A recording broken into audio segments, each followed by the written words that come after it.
ఖమ్మం లక్ష్మీ ప్రసన్న మరణం ఇప్పుడు సంచలనంగా మారింది.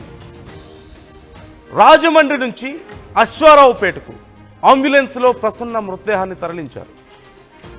ప్రసన్న మృతదేహం తీసుకురాగానే భర్త నరేష్ పై ప్రసన్న బంధువులు దాడి చేసే ప్రయత్నం చేశారు.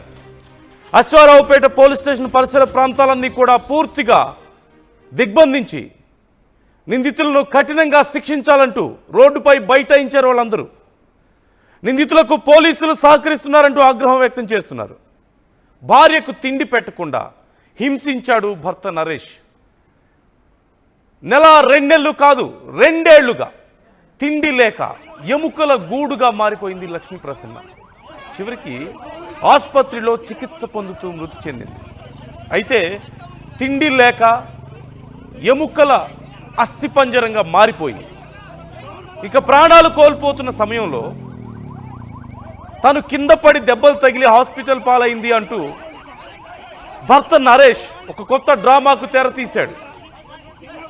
అయితే మా పాపని, తమ డాక్టర్ని అత్యంత దారుణంగా హింసించి ఇలా ప్రాణాలు తీశారు అంటూ లక్ష్మీ ప్రసన్న తల్లిదండ్రులు, కుటుంబ సభ్యులు, బంధువులు అందరూ ఆందోళన వ్యక్తం చేస్తున్నారు. న్యాయం చేయాలంటూ డిమాండ్ చేస్తున్నారు. నరేష్ మీద దాడి చేసే ప్రయత్నం చేశారు. ఈ నేపథ్యంలో పోలీసులే వారిని అడ్డుకుంటున్నారని, పోలీసులు ఇదంతా కూడా పక్కదో పట్టించే ప్రయత్నం చేస్తున్నారంటూ వారు ఆరోపిస్తున్నారు.